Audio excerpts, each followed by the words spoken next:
telecoms engineer. So 20 odd years ago, when I actually had hair, I was working for Vodafone in Australia, and back then, the evolution of the telco space has evolved quite rapidly from mobile services and managed and leased line services all the way through across that time to providing enterprise-grade services, and now the evolution towards strategically partnering, providing digital wallet services, and also through acquisition and loyalty partnerships. And I think one of the most interesting developments in the last month has been EAN's investment in the Careem Super App, a $400 million investment, which I think changes the landscape of this space, but also clearly shapes the narrative of where the telecom sector is actually going to go, and specifically where EAN is evolving. And so on that front, we've got to look at also the payment landscape and how that's evolved. And my background, I've lived and breathed this space for a better part of the last decade, but that sector has evolved quite tremendously in this region. We're seeing obviously the evolution of payment services through biometric payments. You can now walk into a Carrefour store and make payments using your face. If you haven't experienced it, go down to their stand over in the showcase area with the partners.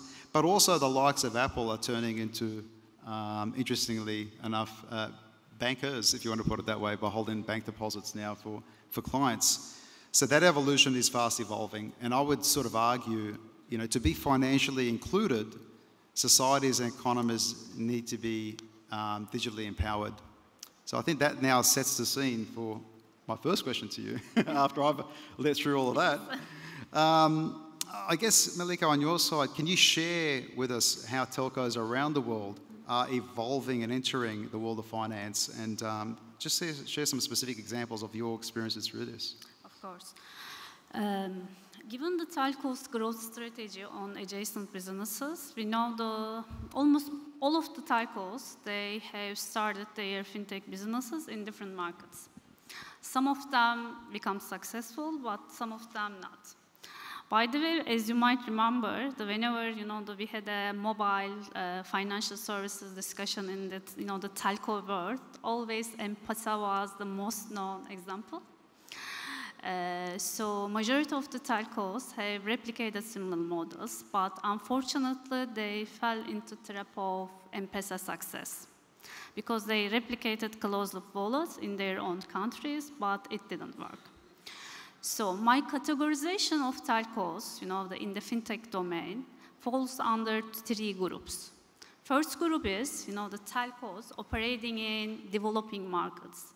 These are the markets where, let's say, the majority of the people still unbanked, and they cannot access the banking services. And the telcos, they enable their telco account capabilities as providing financial services as well. M-Pesa, MomoPay are, I guess, the successful examples in this space. Second category is that telcos operating in mature or the hybrid markets. These are the markets with the advanced payment, the infrastructure and the banking system, but still there is a significant unbanked population, cash in use, and underserved community in terms of banking services. Maybe STC Pay can be a good example here. These are STC Pay launched its open loop wallet, very different from the M-Pesa case, supported by Visa cards and fully integrated with banking ecosystem and all the debit and the credit card top up. So they started their first the value proposition with international remittance, given that the big potential of Saudi market for outflow remittance. And another example is Faisal, where I'm coming from. It is also, the very similar model, open loop wallet, but a different go-to-market strategy. Because, given the countries, the high inflation, the people were looking for lending products. So Faisal started its value proposition with lending. Last category, I think this is the most challenging one, is telcos operating in fully banked markets. This is the markets where maybe more than 90% bank penetration or almost zero cash in use, and the relatively homogeneous markets like Japan, Germany, France. Even in these markets, we see some successful fintech, the telco fintech players. For example, NTT Docomo, KDI, or the Orange Bank in France. But their value proposition and the offering is full-fledged digital banking.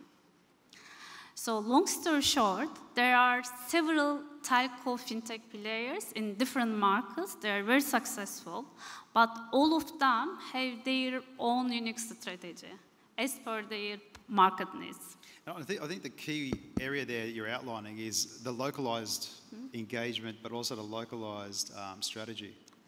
Exactly. And how you're taking that forward, and some of those mature markets versus the evolving emerging markets. And I think where you have that added advantage as and as a group is that you're spread across 17 countries. And I guess that gives you a flavour of you're engaged with a developed market where the consumer appetite is probably more risk averse.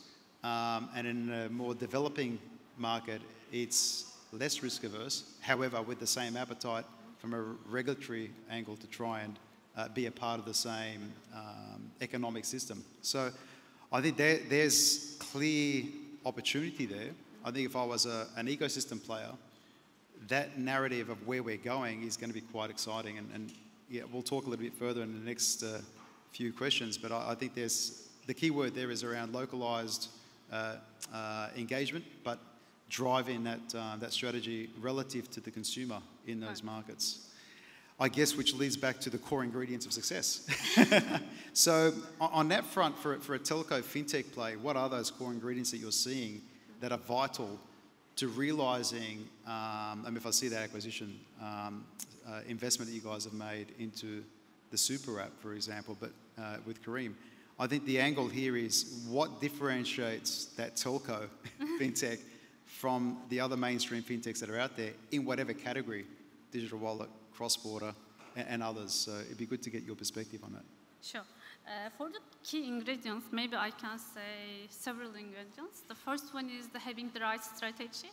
Might need to bring the mic just slightly closer. Having the right strategy, as mentioned before, the one product proposition might not be work for all markets. So each telco should develop their own unique strategy as per their market needs and banking penetration, cash in use, even for the regulations. Just as an example, in some of the markets, they have simplified KYC regulation. That means the FinCos doesn't require to KYC up to certain limits.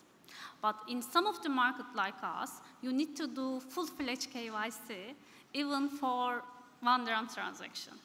So even this difference in between two markets might completely change your overall strategy design. This is first. And the second one is as an arm of telco, the one telco fintech should know how to leverage the telco assets, including customer onboarding, the customer acquisition, distribution channels, customer data, all should be leveraged by fintech telco. And the third one is ecosystem play. What does it mean? As given the customer base of the telco, the telco fintechs should not only position themselves as a standalone player in the market, but also a platform or enabler to deliver other successful, the fintech companies, their products, their proposition to their customer base in a win-win or the partnership model. This can be the main key ingredients for success. And what differentiates telco fintechs from the other type of fintech companies? Maybe I can say the telcos have a huge base, the customer base. So the majority of the telco fintechs are focusing on the multiple areas, more like a super app idea to peer-to-peer transfer, payment, card issuing, lending, wealth management, Whereas the fintech startups or the fintech companies, they're focusing more on one vertical. So that's why, as a topic of today's discussion, I believe there's a big complementary opportunities between telco fintechs and the ecosystem fintech startups. Yeah, and I think where you're touching on here is that those fintech startups, I think they possess something which is quite interesting.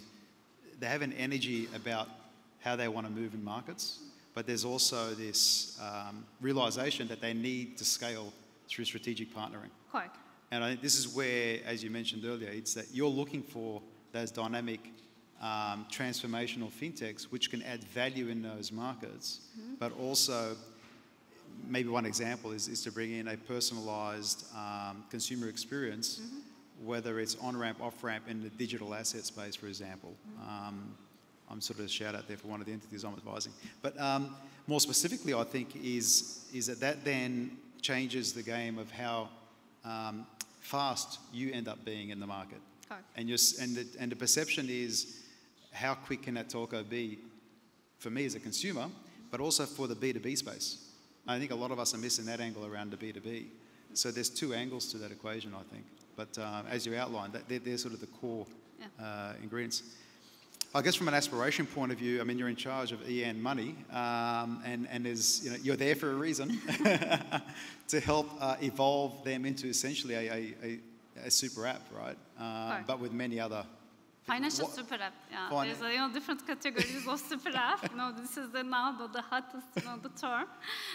Ours, financial super app. So that financial super app, near term and long term, what does it look like in your world, and what are you seeing? Okay, as EN Group, we know our markets very well. So we have already developed crystal clear strategy for fintech domain for each of our markets. And I guess it was in July last year we launched our EN Money, the wallet in the market, in the UAE specific product.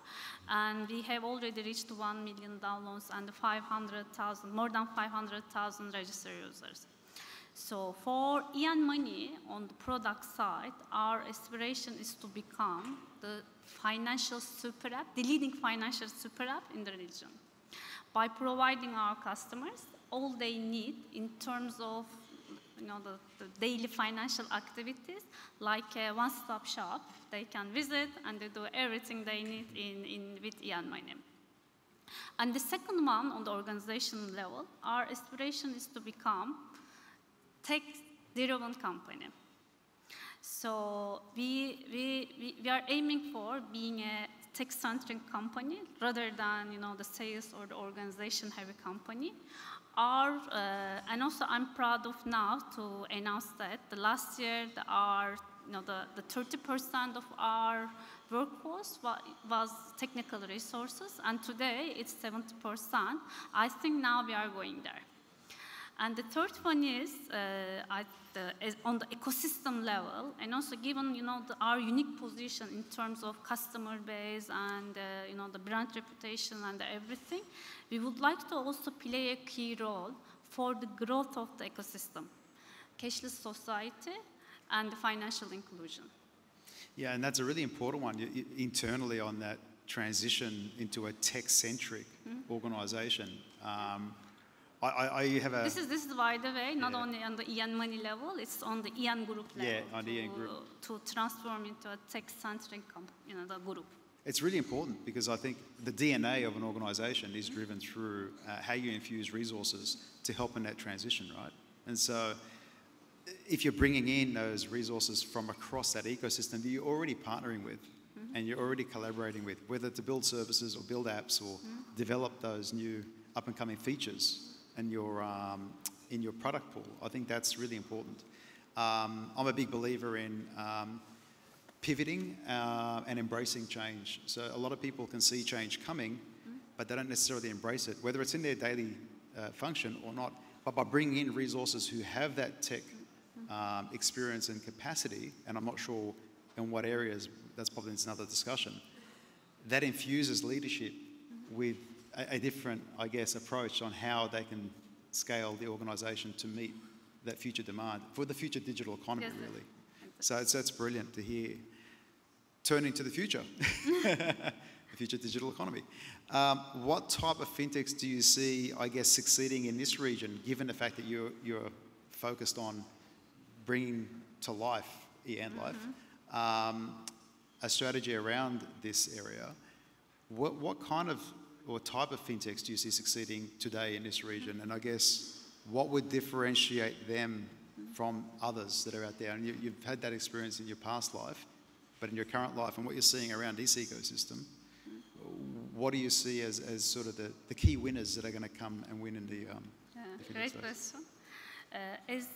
As you know, now it's very crowded market. There are lots of players in the fintech domain. So just as a few examples, we have traditional players like banks, exchange houses with 20, 50 years experience in the market. And the second category, relatively younger ones, we can say that it's the fintech startups, can be the second category in the fintech domain again. And third example can be, let's say, the cross-sectoral players like us, mainly large companies with a different core business, but they are aspiring to be a player in the fintech ecosystem as well. Maybe other examples, the Kareem, it's a super app, but they have also their own fintech arm. Or Botim, messaging app, but they also have their financial services. Or Noon, there are lots of the players in this category as well. So I do not want to say the cliches like customer centricity, agility, all these are the hygienes to success. But maybe just I can see a few, let's say, forecasts or the predictions. For the traditional players, to be honest, I do not expect banks lose a lot. Because today, the total revenue pool for banking ecosystem in the UAE is around $100 billion. But there is still a significant cash in use and a significant community, I mean underserved community in terms of financial services. So I expect the overall pie will be growing. And the banks will still keep their market share. But the only maybe the one here, the thing I can say, some of the banks, they're more progressive in terms of partnership, either by providing their balance sheet or other, the type of partnership. I expect that this, the progressive banks will capture more market share rather than protect the ones, by tapping into the new segments through this partnership. Second one, maybe for fintechs, is all we know now the profitability started to matter.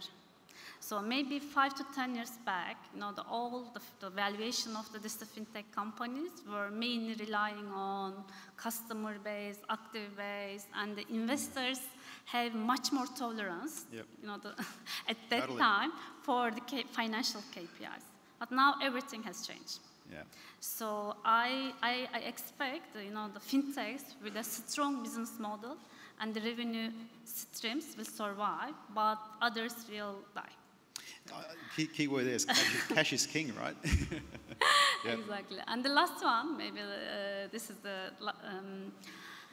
we mentioned there are lots of players in the market. So naturally, we are expecting some consolidation in this domain as well. So maybe Ian, the acquisition of the Kareem by Ian can be a good example. But we expect more, the consolidation of the powers, acquisitions, and also this type of, the win-win partnerships will be also, supporting success of these companies. And as Ian Group, we are, as Ian Life, we are open to this type of partnerships, and we are planning to have more if we see a strategic fit. So, there's a shout out there for any aspiring, growing fintech.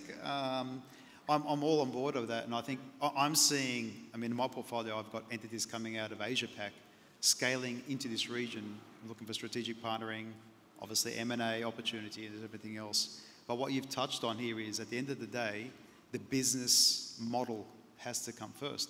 Is it profitable? Is it able to be self-sustainable over the long term? And the markets that you're operating in are certainly growing, but you, as a fintech that's out there, need to think about the differentiation you offer and what problem are you really solving. That is a long-term problem in multiple markets, and I think that's uniqueness there. Any last words in terms of a future economy prediction? I know I've got something there that I think. Maybe last word. This is not, the forecast or this is my first presentation. I mean, the first stage as presenting Ian Group.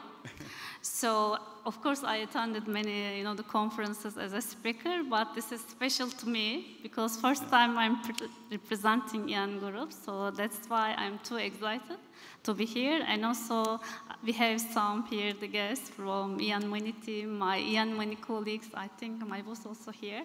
So, there they are, the cheerleaders. Is that Kalish over there? I can see him. So, thank you very much, everybody, being here with us. Hope you will enjoy the session. I think on that note, we'll wrap up. That was amazing. Round of applause, please, and thank you, everybody, for joining us today.